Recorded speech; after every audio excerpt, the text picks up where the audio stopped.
रहा था अपने दर्शकों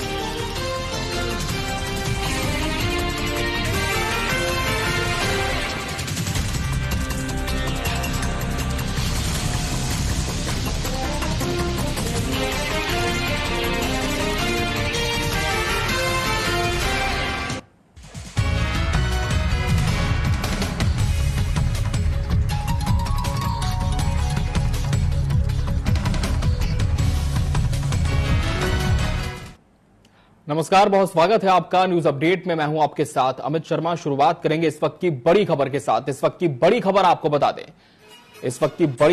बता दें लोकसभा चुनाव के आखिरी चरण का मतदान जारी है। लोकसभा चुनाव के आखिरी चरण की वोटिंग जारी है। 8 राज्यों की 57 सीटों पर वोटिंग हो रही है। पीएम मोदी समेत कई दिग्गज चुनावी मैदान में है। उत्तर प्रदेश की 13 सीटों पर मतदान हो रहा है। इस वक्त की बड़ी खबर आपको बता दें 8 राज्यों की 57 सीटों पर वोटिंग हो रही है। यूपी की बात करें तो 13 सीटों पर मतदान हो रहा है। कई दिग्गज चुनावी मैदान में है। प्रधानमंत्री नरेंद्र मोदी अपनी परंपरागत सीट वाराणसी से चुनावी मैदान में, उनके खिलाफ अजय राय चुनावी मैदान में है। इसके अलावा 12 और सीटें हैं जिनमें महाराजगंज, गोरखपुर, कुशीनगर, देवरिया, बांसगांव, घोली, सलेमपुर, बलिया, गाजीपुर, चंदौली, मिर्जापुर और रॉबर्ट्सगंज भी शामिल है। इसके अलावा सोनभद्र जिले में दुद्धी के रिक्त चल रही विधानसभा सीट के उपचुनाव के लिए भी आज ही वोटिंग हो रही है। तस्वीरें आपके सामने। मुख्यमंत्री योगी आदित्यनाथ ने अपना वोट कास्ट किया सुबह पहुंचकर और लोगों से भी अपील की कि ज्यादा से ज्यादा संख्या में आप पहुंचे पोलिंग बूथ और मतदान करें। बता दें कि मतदान की शुरुआत सुबह 7 बजे से हो चुकी है और शाम 6 बजे तक यह जारी रहेगा और इनमें से 12 लोकसभा सीटों के मतदान केंद्रों पर जितने भी लोग कतार में होंगे वो सभी वोट देने के हकदार होंगे, जबकि रॉबर्ट्सगंज लोकसभा सीट और सोनभद्र जिले में दुद्धी विधानसभा सीट पर मतदान सुबह 7 बजे शुरू होकर शाम 4 बजे तक ही रहेगा। तो 7वें चरण में मतदाताओं की संख्या की दृष्टि से देखें तो सबसे अधिक मतदाता गोरखपुर और सबसे कम सलेमपुर लोकसभा निर्वाचन क्षेत्र में है। 13 लोकसभा निर्वाचन क्षेत्रों में कुल 144 प्रत्याशी मैदान में है, जिनमें 134 पुरुष, 10 महिला प्रत्याशी हैं। और 7वें चरण में सबसे ज्यादा 28 प्रत्याशी घोसी लोकसभा निर्वाचन क्षेत्र में है और सबसे कम 7 प्रत्याशी देवरिया और वाराणसी लोकसभा निर्वाचन क्षेत्र में है। तो वाराणसी जो कि इस पूरे चरण की सबसे हॉट सीट है, प्रधानमंत्री नरेंद्र मोदी यहां से सांसद है और इस बार भी चुनावी मैदान में उतरे हैं और लगातार वोटिंग हो रही है।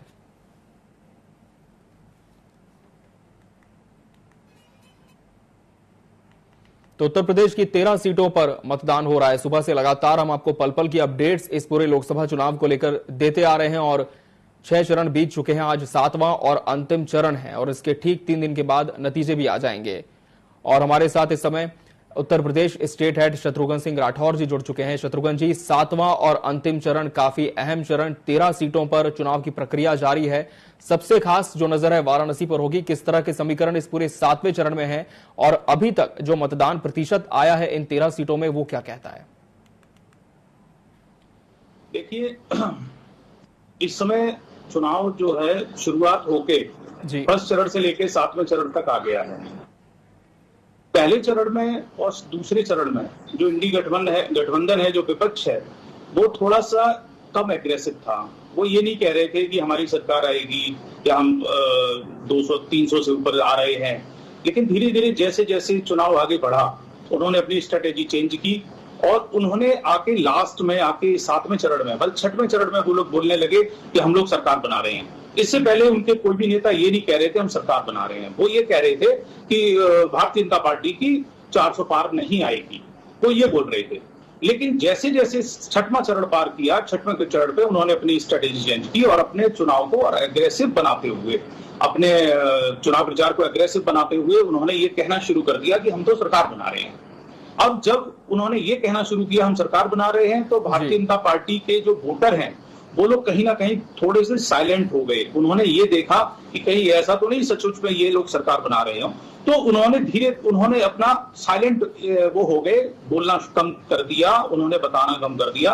लेकिन उन्होंने, मुझे ऐसा लगता है, उन्होंने एक साथ इकट्ठा होके आज वोट किया हुआ है, क्योंकि इस समय 7वें चरण में प्रधानमंत्री नरेंद्र मोदी इस समय चुनाव लड़ रहे हैं। जो वाराणसी सीट है उस पर पूरे विश्व की नजर है कि प्रधानमंत्री नरेंद्र मोदी कितने वोटों से जीतते हैं। जीतना तो उनका पक्का है, क्योंकि उनका जो रोड शो हुआ था वो एक ऐतिहासिक रोड शो हुआ था। जिस तरीके से लोगों ने उन्हें अपना प्यार दिया, अपनापन दिया, जिस तरीके से लोग आरती के लिए खड़े हुए थे, फूल देने के लिए खड़े हुए थे, जो माहौल था वो माहौल ऐसा था कि वो बुलाई हुई भीड़ नहीं थी, वो अपने आप आए हुए लोग थे। और जिस तरीके का माहौल वहां पे बना था, ऐसा लग रहा था कि नरेंद्र मोदी 5 लाख से अधिक वोटों से वहां से चुनाव जीतेंगे।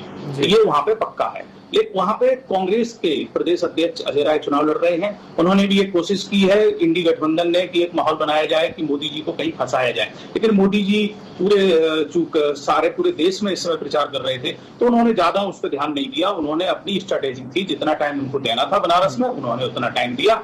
लास्ट के 2 दिन तो बनारस वो जा ही नहीं पाए, क्योंकि उनको सभी जगह प्रचार करना था, पूरे देश में प्रचार करना था। लास्ट में उन्होंने पंजाब में रैली करी है, लास्ट में उन्होंने बनारस में नहीं करी हुई है। बनारस में लेकिन पूरे प्रदेश का क्या, पूरे देश के नेता, पूरे देश के कार्यकर्ता बनारस में पहुंच गए थे। बनारस में जगह नहीं थी, ये स्थिति थी कि सारे होटल भरे हुए थे, सारे कार्यकर्ताओं को टाइम वो दिया गया था। तो बनारस में तो ये है कि कहीं से कोई फर्क नहीं है।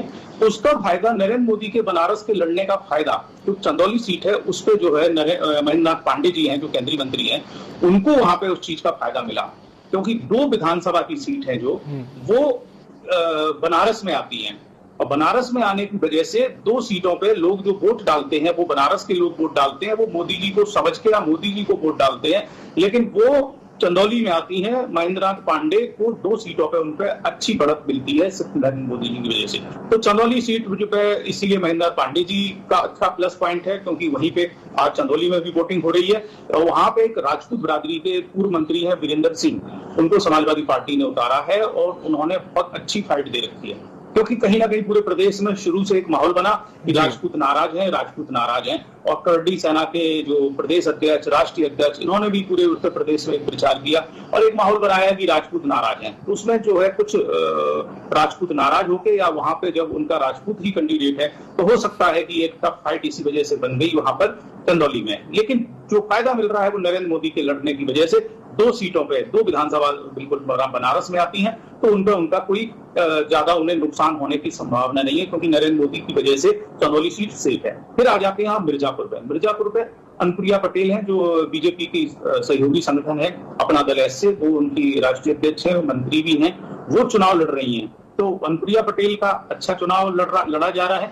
वहां पे भी राजपूत वोटों में राजा भैया से एक इश्यू हुआ था, उन्होंने एक स्टेटमेंट दे दिया था कि राजा भैया के बारे में कुछ बोल दिया था, जिस वजह से ये हुआ कि वहां पे राजपूत नाराज होता है। कितना राजपूत नाराज होता है, क्या फर्क पड़ता है, क्योंकि वहां पे लगभग 1 लाख से ऊपर राजपूत वोट है मिर्जापुर में। तो वो अनुप्रिया पटेल को हमेशा मिलता था, क्या इस बार को मिलेगा? अगर नहीं मिलता है तो अनुप्रिया पटेल के लिए थोड़ी सी दिक्कत हो सकती है। और इधर पे और दूसरी सीट जो और बगल में है, जो सबसे प्रसिद्ध सीट है गाजीपुर। आप बनारस का और गाजीपुर का बॉर्डर मिलता है, लेकिन गाजीपुर में मुख्तार अंसारी के भाई अफजल अंसारी चुनाव लड़ रहे हैं। मुख्तार अंसारी की चूक जेल में मृत्यु हो गई थी, हार्ट अटैक से मृत्यु हुई थी, लेकिन विपक्ष ने आरोप लगाया था, मुख्तार अंसारी के परिवार ने आरोप लगाया था कि ये भारतीय जनता पार्टी के नेता या मंत्री या उन्होंने मुख्यमंत्री जी ने इनकी हत्या करवा दी है, ये आरोप लगाया था। इनडायरेक्ट में प्रशासन पे आरोप लगा था। तो मुख्तार अंसारी की डेथ हो गई है। अफजल अंसारी इस समय चुनाव मैदान में है। पहले वो बहुजन समाज पार्टी और समाजवादी पार्टी के गठबंधन से वहां से जीते थे। बहुजन समाज पार्टी की सीट से अफजल अंसारी वो गाजीपुर से जीते थे। उन्होंने मनोज सिन्हा को हराया था, जो इस समय जम्मू कश्मीर के राज्यपाल है। क्योंकि जम्मू कश्मीर के राज्यपाल हैं, वो भी वहां से कुछ प्रभाव डाल रहे हैं कि गाजीपुर में किसी भी तरह ये सीट वापस खींची जाए। गाजीपुर में जबकि 80% हिंदू है, लेकिन वहां पे जो समीकरण इस तरीके का बना रखा है, मुख्तार अंसारी और अफजल अंसारी, इन दोनों अंसारी ब्रदर ने ऐसा वहां पे माहौल बना रखा था कि वहां पे उनको जीतना ही था, क्योंकि उन्होंने वहां पे गोलबंदी टाइप से बना रखा था कि एक जाति का 2 नेता हैं, तो एक उधर है तो एक इधर है, तो ऐसे करके उनका अच्छा वहां पे भाव है। लेकिन अब मुख्तार अंसारी है नहीं वहां पे। मुख्तार अंसारी की डेथ हो चुकी है और प्रशासन का भी दबाव है और शासन का लोगों में भी एक मैसेज है कि ये माफिया हैं। इस तरीके से उनको जेल में गए हैं, उन पर भी आरोप लगे हुए हैं, बेल पे बाहर हैं वो। और मुख्तार अंसारी के भाई अफजल अंसारी हैं, वो बताते हैं आरोप भारतीय जनता पार्टी ये लगाती है कि वो 13 दिन केवल 5 साल में संसद में जा पाए और बाकी जा ही नहीं पाए, या तो वो जेल में रहे या कहीं फरार रहे, जो भी रहा। तो वहां पे भी एक टफ फाइट है, क्योंकि युवा मोर्चा के पहले पूर्व युवा मोर्चा के प्रदेश अध्यक्ष रहे हैं आशुतोष राय, उनके पिताजी को टिकट दिया गया है पारसनाथ राय को। वो मनोज सिन्हा के भी बहुत करीबी रहे। मनोज सिन्हा पहले वहां से सांसद रहे। मनोज सिन्हा इस समय जम्मू कश्मीर के राज्यपाल हैं। तो मनोज सिन्हा की भी प्रेस्टीज वहां पे दांव पे लगी हुई है कि पारसनाथ राय किसी भी तरह वहां से चुनाव जीतना चाहिए। और और भारतीय जनता पार्टी ने अपनी सारे नेता, सारे साम दाम दंड भेद, पूरी ताकत भारतीय जनता पार्टी ने लगा रखी है, किसी भी तरह अफजल अंसारी से ये सीट छीनी जाए। समाजवादी पार्टी ने जो अफजल अंसारी को लड़ा रखा है, मुख्तार अंसारी की डेथ के बाद अखिलेश यादव राम मंदिर नहीं गए, दूसरी जगह नहीं गए, कल्याण सिंह की मृत्यु के बाद उन्हें श्रद्धांजलि देने के लिए, पूर्व मुख्यमंत्री कल्याण सिंह को श्रद्धांजलि देने के लिए अखिलेश यादव नहीं गए थे, लेकिन मुख्तार अंसारी को श्रद्धांजलि देने के लिए, फातिया पढ़ने के लिए, जिसका योगी जी अक्सर उनको पे आरोप लगाते रहते हैं कि वो फातिया पढ़ने के लिए एक माफिया तो अफजल अंसारी के घर गए। तो एक बहुत ही प्रेस्टीज वाला बनाए, सबकी नजर है इस सीट पर, इस सीट पे क्या होता है। उसके ही बगल में एक सीट है, बॉर्डर मिला हुआ है, बलिया से पूर्व प्रधानमंत्री चंद्रशेखर के सुपुत्र नीरज शेखर चुनाव लड़ रहे हैं। चंद्रशेखर वहां से 8 बार सांसद रहे हैं, तो वो सीट एक तरीके से उनकी पैतृक सीट है। नीरज शेखर वहां से चुनाव लड़ रहे हैं, भारतीय जनता पार्टी ने उनको टिकट दिया हुआ है और उनकी भी बहुत कर्री टक्कर सनातन पांडे से हो रखी है। तो बलिया में भी टक्कर है, क्योंकि बलिया में यहाँ पे एक युवा मोर्चा के प्रदेश अध्यक्ष रहे हैं, इस समय सरकार में मंत्री है दयाशंकर सिंह, वो बलिया सदर से विधायक है। तो वहां पे उनकी भी प्रेस्टीज इशू बनी हुई है कि किसी भी तरह चंद्रशेखर के जो पुत्र हैं, स्वर्गीय पूर्व प्रधानमंत्री चंद्रशेखर, उनके पुत्र हैं नीरज शेखर, तो उनकी प्रेस्टीज इशू बनी हुई है और भारतीय जनता पार्टी पूरी कोशिश कर रही है किसी भी तरह इस सीट को जो है बरकरार रखा जाए। हालांकि यहाँ से पहले वीरेंद्र सिंह मस्त वहां से सांसद हुआ करते थे, उनका टिकट काट के भारतीय जनता पार्टी ने नीरज शेखर को टिकट दिया हुआ है। फिर एक सीट आती है यहाँ पे कुशीनगर देवरिया, ये भी भारतीय जनता पार्टी की पैतृक सीट है, पैतृक सीट कह सकते हैं क्योंकि ये पहले से जीती हुई सीट है और इन दोनों सीटों पे भारतीय जनता पार्टी ने ब्राह्मण प्रत्याशी उतारे हुए हैं क्योंकि वो ब्राह्मण बहुल सीट है, वहां पे भी फाइट है। और आपको ये बता दें, क्योंकि ये लास्ट जो बिल्कुल चुनाव का टाइम आ गया है, आखिरी चरण आ गया है, अब चुनाव धीरे धीरे जो बिहार का बॉर्डर है धीरे धीरे पूरब से शुरू, पश्चिम से शुरू हुआ और धीरे धीरे चलते हुए बिहार के बॉर्डर, बिहार और नेपाल के बॉर्डर पर पहुंच गया है। महाराजगंज, कुशीनगर, देवरिया और ये पूरी जो पट्टी है ये लगा हुआ है बिहार के बॉर्डर से। तो कहीं ना कहीं बिहार का भी असर इन सीटों पे देखने को मिल रहा है। यहाँ से जो सीटें हैं, 13 सीटें हैं, इसमें 2 सीट केवल जो थी वो भारतीय जनता पार्टी हारी हुई थी, जिसमें एक घोसी सीट है, घोसी सीट और दूसरी ये गाजीपुर, ये 2 सीटें बहुजन समाज पार्टी ने जीती हुई थी। इन दोनों सीटों को रिटेन करने के लिए भारतीय जनता पार्टी पूरी कोशिश कर रही है।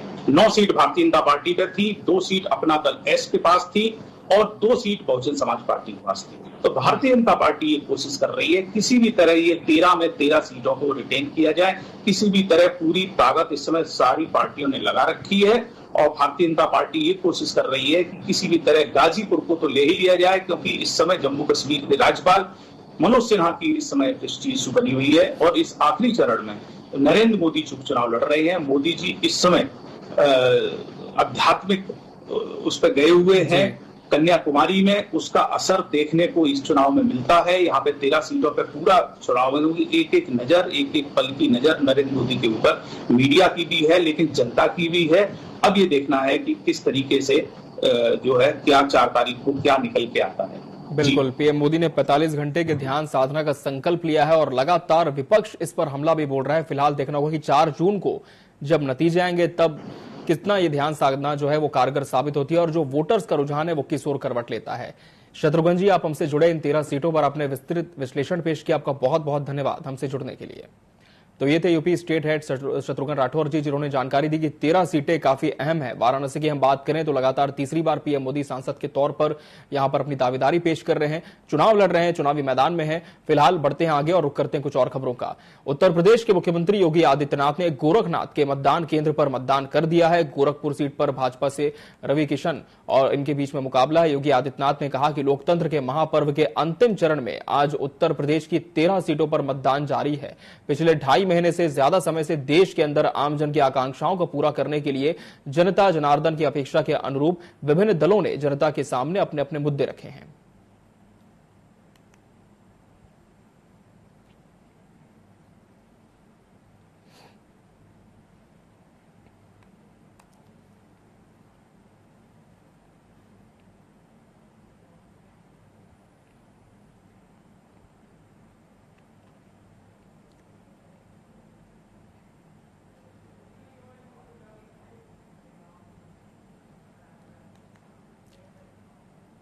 तो मुख्यमंत्री योगी आदित्यनाथ ने मतदान केंद्र पहुंचकर अपने मताधिकार का प्रयोग किया और लोगों से भी अपील की कि आप भी बड़ी संख्या में अपने घर से बाहर निकले जिनके नाम वोटर लिस्ट में, और अपने मतदान जरूर करें।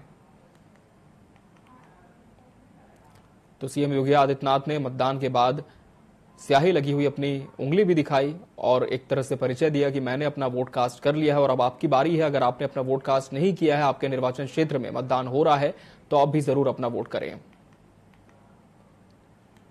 उत्तर प्रदेश की गोरखपुर संसदीय सीट से भाजपा के उम्मीदवार रवि किशन वोट डालने मतदान केंद्र पहुंचे। उन्होंने वोट डालने के लिए अपनी बारी का इंतजार करते कतार में उन्हें खड़ा देखा गया।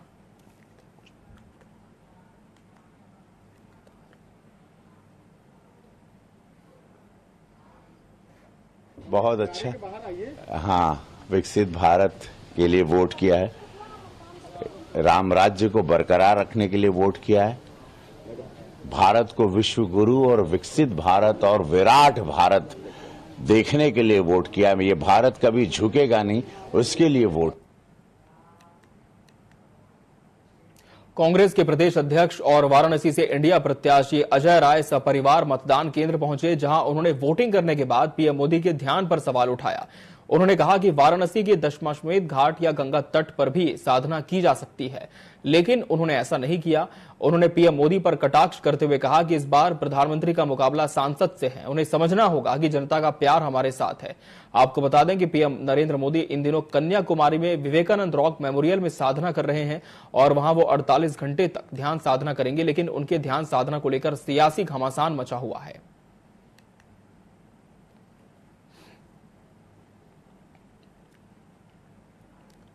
देश को अच्छा बनाने के लिए, काशी को अच्छा सुधार, काशी से झूठी लोगों को मुक्ति दिलाने के लिए कि बाबा विश्वनाथ काशी से झूठों को मुक्त करें और अपने परिवार का, अपने घर का बेटा जो परिवार के साथ सुख दुख में खड़ा हो, जो कोरोना काल से लेकर हर समय घर से लेकर घाट तक खड़ा रहने वाला भाई, वो जनता की सेवा करे। इस नाते काशी के लोग वोट बदलाव के लिए दे रहे हैं। उत्तर प्रदेश के सोनभद्र में 7वें चरण का मतदान जारी है। दुद्धी में लोकसभा के साथ साथ विधानसभा का उपचुनाव भी हो रहा है। मैदान में 6 प्रत्याशी उतरे हैं। आपको बता दें कि विधायक रामदुलार गोंड को नाबालिग से दुष्कर्म के मामले में 25 साल की सजा हुई थी, जिसके बाद से सीट खाली है।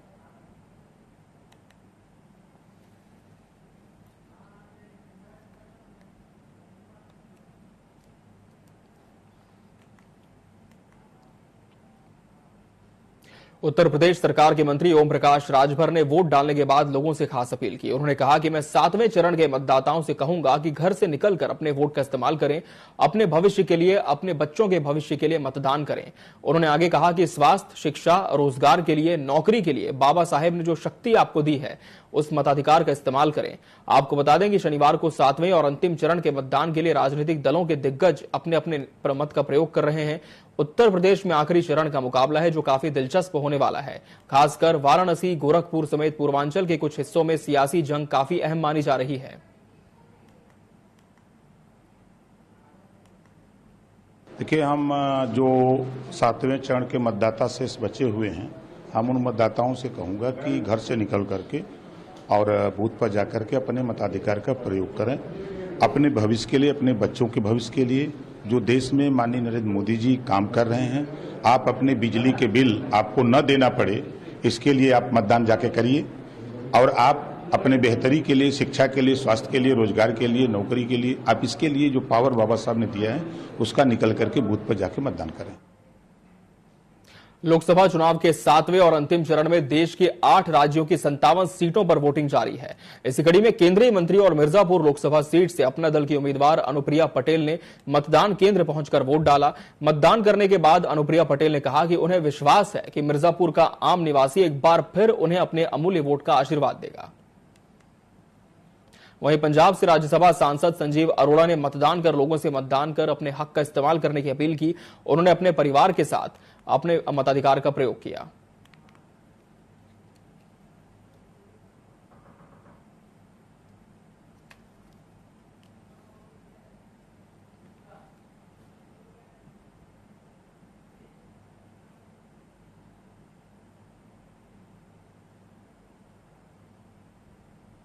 तो राज्यसभा सांसद संजीव अरोड़ा ने अपना वोट कास्ट किया। अपने परिवार के साथ पहुंचकर आम जनमानस से भी उन्होंने अपील की कि आप भी अपने मताधिकार का प्रयोग जरूर करें।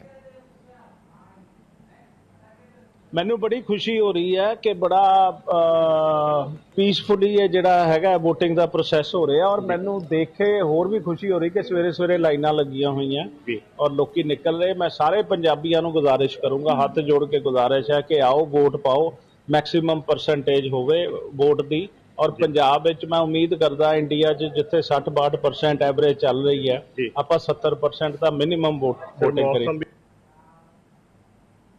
और इसी के साथ न्यूज अपडेट की खबरों में फिलहाल इतना ही। मुझे दीजिए इजाजत। नमस्कार।